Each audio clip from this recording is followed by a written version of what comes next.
Merci beaucoup. Encore du bruit pour Faris, s'il vous plaît. Merci. Je suis très contente d'être là parce que je trouve qu'on fait un métier magnifique, d'autant plus depuis que Internet est arrivé. Je trouve que c'est incroyable de tous se retrouver comme ça ensemble autour des blagues. Ça crée une espèce de tissu, une fraternité, un truc hyper beau.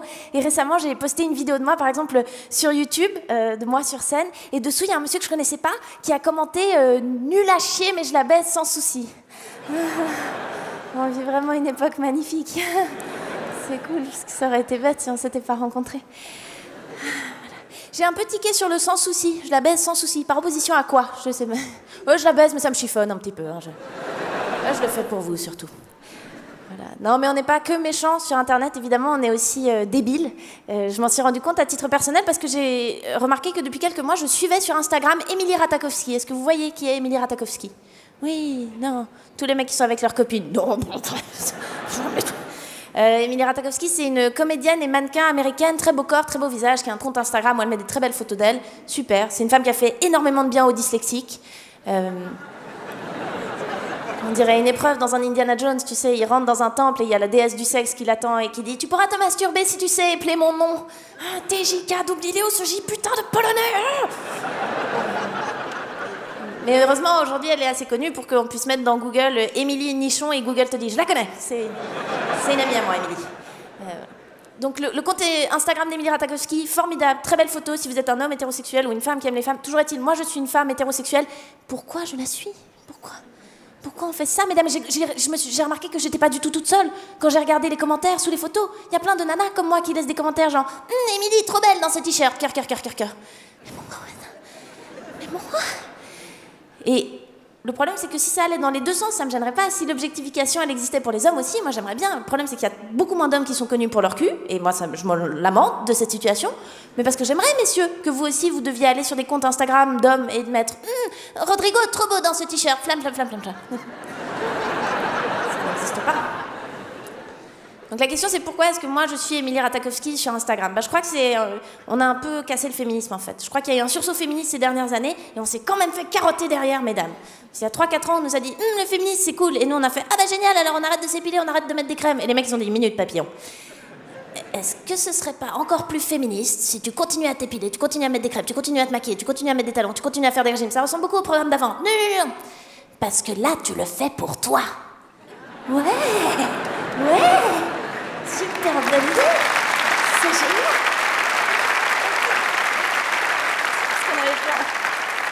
Avant, on pensait pas. Et du coup, on est toutes contentes, on se sent hyper féministe, on se fait toutes belles, on prend des photos de nos fesses, il y a nos copines qui retweetent derrière. Wouh, girl power. Les mecs qui sont là derrière. Ouais, the future is female.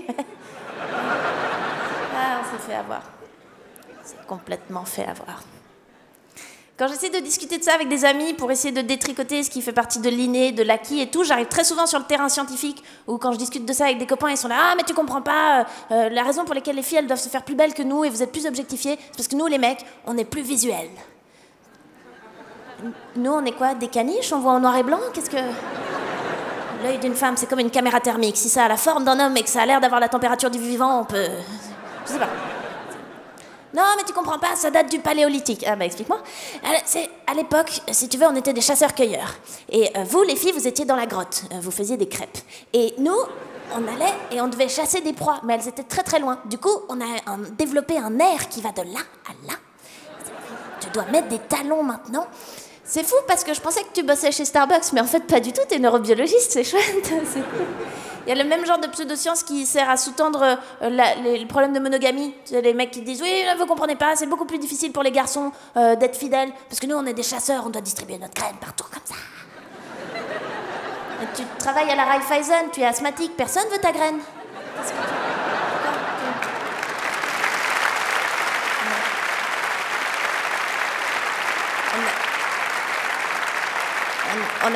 On a tous envie de baiser, t'es pas obligé de convoquer Raon à chaque fois que tu veux tirer un coup, tu vois, c'est pas... Ouais. Le truc qui me dérange le plus avec cette pseudo-science autour de faits qu'on considère comme acquis comme ça, c'est ce qu'on pense de l'orgasme. Ça m'embête cette histoire d'inégalité devant l'orgasme où on dit que supposément ce serait très facile de faire jouer un homme et très difficile de faire jouer une femme. Alors oui, c'est vrai, dans la mesure où tout est difficile quand on s'y prend mal, mais... non, je pense que c'est pas de votre faute, messieurs. Je pense que la réalité, c'est juste que la sexualité masculine, elle est beaucoup plus présente dans la culture, et donc c'est plus facile pour des femmes hétéros de glaner des indices comme ça sur comment vous fonctionnez, tu vois. Parce que par exemple, il y a un geste universel pour la masturbation masculine. On sait tout ce que c'est. C'est quoi le geste universel pour la masturbation féminine?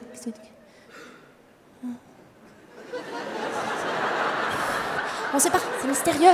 Ah, c'est comme les savons intimes, c'est que des voix qui chuchotent. C'est à l'extrait de nuages. Ah. Sur les bouteilles, les filles, elles sont là. Non, j'ai pas de machin. Bref. Ce que je veux dire, c'est que c'est plus facile pour nous de savoir comment vous fonctionnez, mais la réalité, c'est que ça pourrait être très difficile de faire jouer un homme. Si moi, je me retrouvais au lit avec un garçon et que pendant 20 minutes, je disais comme ça, t'aimes bien, comme ça, ou comme ça, plus comme ça, c'est délicieux comme ça. Au bout de 20 minutes, il me dirait ah non, mais c'est de ma faute, c'est moi qui suis vachement dans ma tête. Puis tu sais, j'ai plein de copains qui jouissent jamais, donc viens, on s'occupe de toi plutôt.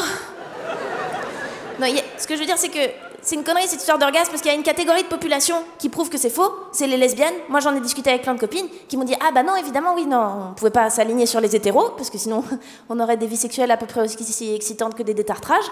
Donc, ce qu'on a fait entre lesbiennes, c'est un jour, on s'est réunis, on s'est relevé les manches, on a dit les filles, il faut qu'on règle cette histoire d'orgasme, donc on finit d'écouter ce disque de Catherine Lara et on y va, et c'était réglé. Parce que la réalité, c'est qu'encore aujourd'hui, le rapport hétéro, il est quand même vachement encadré par les hommes. Tu vois, le début d'un rapport, c'est une érection masculine, la fin d'un rapport, c'est une éjaculation masculine. Mais du coup, si t'es deux filles, comment tu fais quand tu sais, c'est terminé? T'as fini? Non, moi non plus. Ça prendrait des heures, les lesbiennes seraient désociabilisées, elles pourraient plus avoir un job et tout, donc voilà. Ça va plus loin. Il y a des scientifiques, hommes évidemment, qui postulent que l'orgasme féminin n'existe pas. Le culot. Tout ça parce que tu sais pas faire un truc, de dire que ça existe pas. Moi, je sais pas faire des sushis, je suis pas là pour autant. Oui, tu sais, le Japon, c'est beaucoup de propagande féministe, hein, il faut pas croire tout ce qu'on lit. Voilà, donc pour les vagins et la gastronomie japonaise, merci de m'avoir écouté, Montreux. Salut.